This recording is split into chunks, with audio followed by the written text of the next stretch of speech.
दूसरी शादी जो है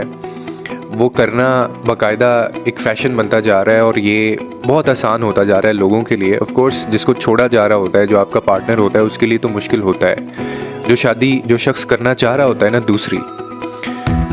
उसके लिए तो शायद ही इतना मुश्किल नहीं होता, लेकिन वो जिसको छोड़ के दूसरी शादी करना चाह रहा होता है उसके लिए सारी ज़िंदगी के लिए एक इम्तिहान भी होता है, एक आजमाइश भी होती है और शायद उसकी तकलीफ़ का अंदाज़ा हम नहीं लगा सकते।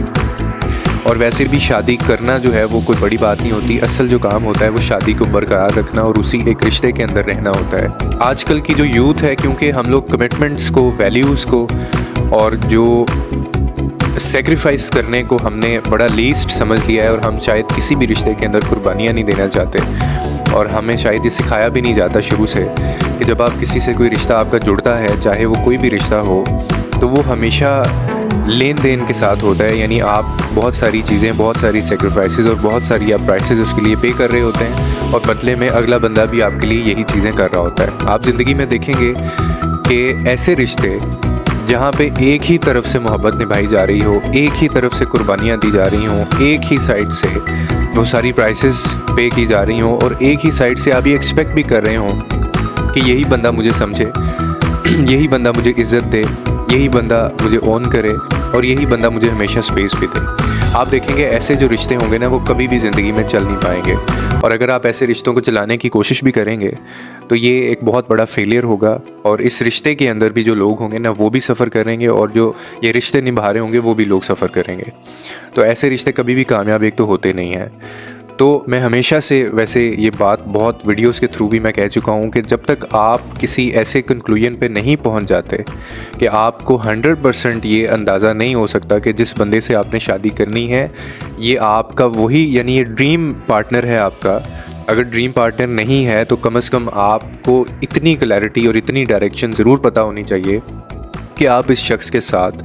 ज़िंदगी गुजार सकते हैं या नहीं गुजार सकते। हमारे क्या होता है यहाँ पे कि शादियाँ कर ली जाती हैं, 2-3 ऐसी खूबियाँ देख के, या तो खूबसूरती देख के शादी की जाती है या पैसा देख के शादी कर ली जाती है, या एक वैसे ही वक्ती तौर पे इन्फैचुएशन होती है आपको उस बंदे से और आप बिना दूसरे फैक्टर्स को इन्वॉल्व किए आप वो फ़ैसला ले लेते हैं। और जब टाइम गुजरता है उसके बाद फिर आप बोर होना शुरू हो जाते हैं उसी पार्टनर से, उसकी आदतें आपको अच्छी नहीं लगती, उसमें आपका जो इंटरेस्ट है वो भी डेवलप होने की बजाय वो नीचे गिरता रहता है और वही इंटरेस्ट आपका किसी दूसरे के बारे में डेवलप होना शुरू हो जाता है। एक तो चीज़ जो मैं यंग जनरेशन को कहना चाहता हूँ कि ये शादी जो करना होता है ना, या रिश्ता जो होता है, ये मजाक नहीं होता। और ना ही आप ये सोच के शादियाँ कीजिएगा कि आपके पास क्योंकि 4 ऑप्शंस हैं, तो अगर एक शादी आपकी नहीं चली तो आप दूसरी कर लेंगे, दूसरी नहीं चली तो आप तीसरी कर लेंगे, तीसरी नहीं तो फिर आप आगे भी शादी कर लेंगे। ये जो माइंडसेट है ना, ये आपकी ज़िंदगी तबाह कर देगा और ये आपकी ज़िंदगी के अंदर कभी भी बैलेंस नहीं रहने देगा। आपकी नस्लें भी इसी के ऊपर चलेंगी, आपके घर बर्बाद होंगे और ना ही आपके बच्चों की कोई लाइफ होगी। तो इसीलिए जब भी आपने ये फ़ैसला लेना हो तो आपको एक तो ये पता होना चाहिए कि जिससे आपने शादी करनी है वो बंदा, आप उसके साथ सारी ज़िंदगी गुजार पाएंगे या नहीं गुजार पाएंगे। अब इसकी ये बहुत लंबी बहस है कि वो कौन सी चीज़ें होनी चाहिए, कौन सी नहीं होनी चाहिए, इसके ऊपर भी हम वीडियो लाजमी बनाएंगे। लेकिन अगर फ़र्ज़ कर लें कि आप किसी के साथ भी आपका कोई रिश्ता जुड़ता है या आप इस रिश्ते के अंदर आते हैं, तो ये जितना जल्दी हम ये फ़ैसला लेते हैं ना किसी से शादी करने का, उतनी ही जल्दी